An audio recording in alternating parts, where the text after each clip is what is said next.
This story is not mine. It's my friend's story. Angela had never imagined that life would suddenly thrust a responsibility on her that felt heavier than the world itself. She was 32, a single woman with a steady job as a graphic designer in a small American town. Her life was quiet, peaceful, and predictable, exactly how she liked it. But everything changed the day her phone rang with news that shattered her calm. Her sister, Lisa, had died unexpectedly in a car accident. The news hit Angela like a freight train. Lisa was only 28, full of life and dreams, and most importantly, the mother of a 6-year-old boy named Jason. Angela's heart ached as she sat in the cold, sterile hospital waiting room. She had always been close to Lisa, but had never imagined she'd be stepping in as a guardian, as a mother figure to Jason. The thought both terrified and overwhelmed her. Jason was sitting quietly in the corner of the hospital room when Angela first met him after Lisa's death. His big blue eyes were filled with confusion and sadness, a reflection of the storm brewing inside Angela herself. He was clutching a small, worn-out teddy bear, his only comfort in a world that suddenly felt cruel and unfamiliar. Angela forced herself to kneel down and smiled gently. "Hi, Jason. I'm Angela. I'm your aunt, and I'm here for you." Jason looked up at her, eyes searching, but didn't say a word. The silence between them was heavy, filled with grief neither knew how to express. Over the next few days, Angela's world shifted completely. She left her job, packed Lisa's belongings, and made arrangements to bring Jason to live with her. She had promised Lisa she'd take care of her son, but the weight of that promise pressed on her chest like a stone. Angela wasn't sure if she was ready. She had never wanted children, had never pictured herself as a mother, but Jason needed her, and that was all that mattered now. The first night at her house was the hardest. Jason cried quietly in his new bed, calling for his mother. Angela sat beside him, stroking his hair, trying to soothe a pain she couldn't fully understand. Days turned into weeks, and Angela struggled to find balance. Jason was quiet but distant, often retreating into his own world. Angela tried to fill the silence with stories about Lisa, hoping to keep her sister's memory alive. One evening, as they sat watching an old cartoon, Jason suddenly reached for Angela's hand. It was a small gesture, but it broke through the wall between them. Angela squeezed his hand gently, feeling a spark of hope. She knew the road ahead would be long and difficult. She was just supposed to take care of him, nothing more. But as she looked into his eyes, she realized that this boy would change her life forever. Angela was about to learn that love takes many forms, and sometimes family is found in the most unexpected places. The first few weeks had been an adjustment for both Angela and Jason, but as time passed, the awkwardness between them began to fade. The silence that once hung heavy in the rooms of Angela's modest home was slowly replaced by the sound of laughter and conversations. Hesitant at first, but growing warmer day by day. Angela watched Jason carefully. He was a bright boy, but the loss of his mother left shadows in his eyes, and sometimes he'd disappear into those shadows, retreating from the world. At times, she saw flickers of anger or confusion in him, a silent scream for the mother he had lost. Angela, on her part, tried to fill the gaps. She read bedtime stories, cooked his favorite meals, and even let him pick movies on Fridays. But the more she gave, the more she felt the walls around her own heart breaking down. This was no longer just about responsibility. It was something deeper, something that unsettled her in ways she hadn't anticipated. One evening, after dinner, Angela found Jason sitting on the living room couch, staring at the floor. "Hey, Jason," she said softly, sitting beside him. "Do you want to talk about anything?" Jason shrugged, but didn't meet her eyes. "I miss Mom." Angela's throat tightened. "I miss her too." They sat in silence for a moment before Jason looked up, vulnerability clear in his gaze. "Do you think she's watching us?" Angela smiled faintly. "I believe she is. and she's proud of you." Jason smiled back, a small flicker of peace in his expression. But Angela couldn't shake the feeling that beneath the boy's surface was a storm she was only beginning to understand. As the days went on, the line between guardian and family grew blurred. Angela found herself sharing stories from her own childhood, laughing at memories she hadn't thought about in years. Jason listened intently, sometimes asking questions that surprised her. But one night, as Angela tucked Jason into bed, he looked up at her with an intensity that made her freeze. "Angela, can you stay with me tonight?" She hesitated, but nodded, pulling the blankets up around him. That night, as she sat beside him, Jason's small hand found hers under the covers. The warmth of his touch brought a flood of emotions she wasn't prepared for. Protectiveness, affection, and something else she couldn't quite name. Angela reminded herself firmly she was his guardian, nothing more. But the feelings whispered in the quiet moments gnawed at her resolve. Weeks turned into months, and Angela and Jason settled into a fragile routine. Jason's schoolwork improved, his smiles became more frequent, and the house felt more like a home. Yet beneath the surface, Angela struggled with her own growing feelings she was terrified to acknowledge. It wasn't just the loneliness she fought anymore. It was the unexpected closeness with Jason, the way he looked at her sometimes, with an almost adult understanding in his eyes. It confused her. One afternoon, Angela found herself staring at a family photo she had reluctantly hung on the wall. Lisa, Jason, and herself. The caption she'd written beneath it felt like a lie. "Family is forever." But what did family mean now? That evening, Jason surprised her by asking about Lisa in a way she hadn't heard before. "Do you think Mom would want me to be happy with you?" Angela's heart ached. "I think she'd want you to be safe and loved, always." Jason's eyes held a question she couldn't answer. That night, Angela sat alone in the dark, wrestling with her conscience. She loved Jason like family, but a part of her wondered how far those feelings could go without crossing a line that should never be crossed. One weekend, Angela's old friend Mark came to visit. He noticed the closeness between Angela and Jason immediately. "You're doing a great job with him," Mark said, clapping her gently on the shoulder.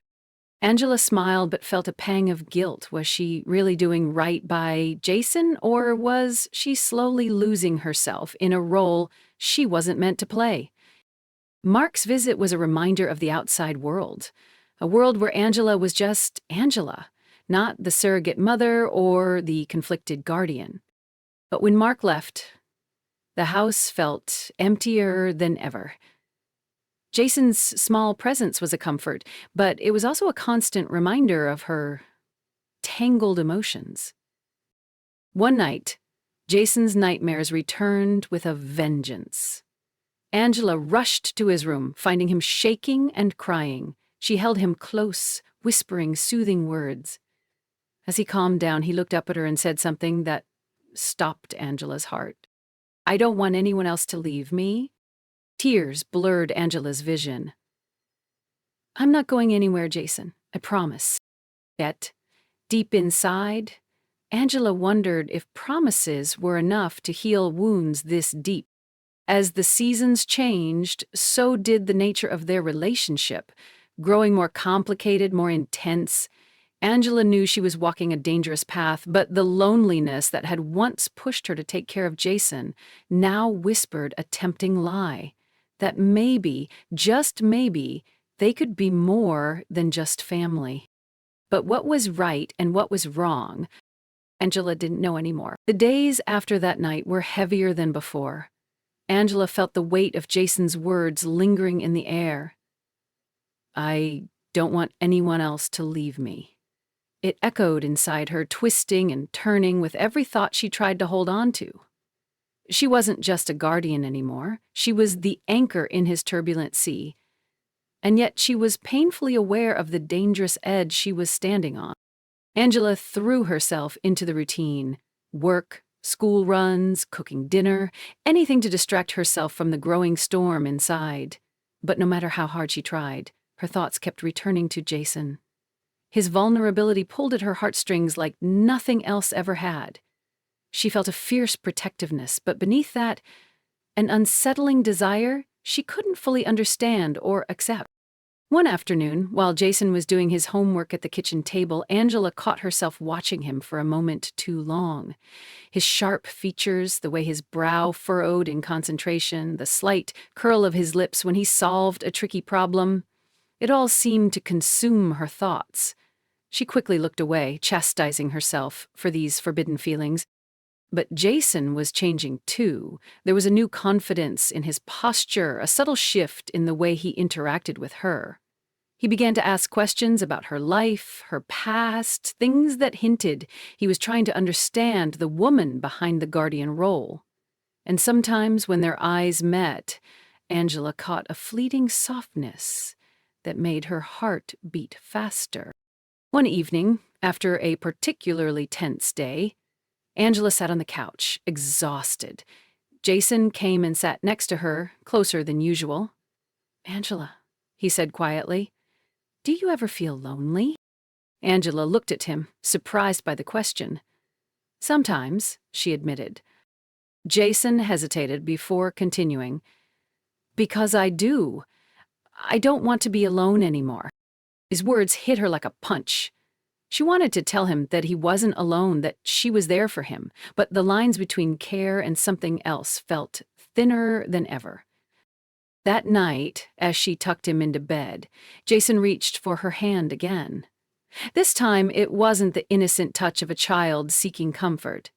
It was something more deliberate, more searching. Angela's breath hitched, and she quickly pulled away, heart pounding. "Jason," she whispered, "you're tired. Get some sleep." He nodded, but the look in his eyes stayed with her long after the door closed. Angela knew she had to set boundaries, but she was terrified of pushing him away. The fear of losing him, of him feeling abandoned like before, gnawed at her every waking moment. One weekend, Angela decided to take Jason to a nearby lake. She hoped the fresh air and change of scenery would help clear the heavy tension between them. They spent the day fishing, laughing, and sharing stories. For a few hours, everything felt normal, a momentary escape from the complicated emotions lurking beneath the surface. As the sun began to set, they sat by the water's edge. Jason looked at Angela and said softly, "You're the only family I have now." Tears welled up in Angela's eyes. "And you're the only family I want." But beneath her words, a storm brewed. That night, Angela lay awake, wrestling with the truth she couldn't deny any longer. Her feelings for Jason had crossed the boundaries she had sworn never to breach. The next day, Jason surprised her with a small handmade card. It was simple, just a few words. "Thank you for loving me." Angela clutched the card to her chest, her resolve weakening. How had this happened? How had the line between guardian and something more become so blurred? She thought about Lisa, her late sister, and the promise she had made to care for Jason. But now, Angela was faced with a promise that felt impossible to keep. One night, after Jason had fallen asleep, Angela sat alone in the living room, tears streaming down her face. She whispered to the empty room, "What am I doing?" The next morning, Jason noticed the sadness in her eyes. "Are you okay, Angela?" She forced a smile. "I'm fine, sweetheart, just tired." But the guilt and confusion were consuming her. She knew she had to make a choice, for both their sakes. The silence between them grew, filled with unspoken words and feelings neither could express. Yet in the quiet moments, the tension was almost unbearable. Angela realized that the love she felt was no longer just about family or duty. It was something deeper, more complicated, and terrifyingly real. She needed to find a way to protect Jason and herself from the consequences of a love that should never be. But how? The days following Angela's sleepless night passed in a blur of half-spoken thoughts and avoided glances. The silence between her and Jason had grown heavier, an invisible wall erected by emotions neither dared to cross aloud. Angela knew what she was feeling was dangerous, forbidden, yet the more she tried to push it away, the more it tightened its grip on her heart. One evening, Jason found her sitting alone in the garden, staring blankly at the darkening sky. He walked up quietly and sat beside her. "Angela," he said softly, "we can't." Angela's heart pounded. Pretending what? She wanted to ask, but the words stuck in her throat. Jason continued, "I don't want to lose you, not like before, not ever." Tears welled in her eyes. She reached for his hand, trembling. "Jason, you're the only family I have left. I promised your mom I'd take care of you." He squeezed her hand, "And I love you for that. But sometimes I think there's more than just love here, isn't there?" Angela swallowed hard, her emotions swirling like a storm. The truth hung between them, fragile and dangerous. "I don't know," she whispered. "I'm so confused." Jason looked at her, his eyes searching for answers she didn't have. That night, Angela lay awake, replaying every moment, every touch, every stolen glance. How had a simple promise of care turned into this tangled web of desire and guilt? She thought about Lisa, her sister, the woman who had trusted her to protect Jason. How would she feel if she knew? Would she be disappointed, angry, or would she understand the loneliness and fear that had driven them here? Angela knew she had to make a decision, for Jason, for herself, for the memory of her sister. The next morning, she sat Jason down. "We need to talk," she said firmly. Jason nodded, the weight of unspoken feelings in his eyes. "I can't keep living like this," Angela began. "I care about you deeply, more than I thought possible, but this, what we feel, it's not right. We're family. And crossing this line will only hurt us both." Jason looked down, sadness washing over his face. "I don't want to lose you either." Angela reached out, gently lifting his chin. "You won't lose me. But we have to find a way to love that keeps us safe, that keeps our family whole." The following weeks were a test of willpower and healing. Angela and Jason worked to rebuild boundaries, focusing on what truly mattered: trust, care, and respect. They sought counseling together, trying to untangle the complex emotions that had pulled them dangerously close to a forbidden path. It wasn't easy. There were moments of weakness, tears, and whispered confessions. But through it all, their bond grew stronger. Not as lovers, but as family. Angela learned to channel her loneliness into love for Jason that was pure and protective. Jason found strength in Angela's unwavering support, learning to heal from his past and embrace a future filled with hope. One afternoon, as they sat together watching the sunset, Jason smiled. "Thank you, Angela, for everything." She smiled back, her heart lighter than it had been in months. "You're my family, Jason. Always." Angela knew the road ahead wouldn't be perfect, but for the first time in a long time, she felt peace. Peace in the promise she made to Lisa, to Jason, and most importantly, to herself. Love isn't always simple. Sometimes it's messy, complicated, and painful, but it's also what holds us together, even when the lines blur and the world feels uncertain. And in that love, Angela found the strength to face the future, whatever it might bring.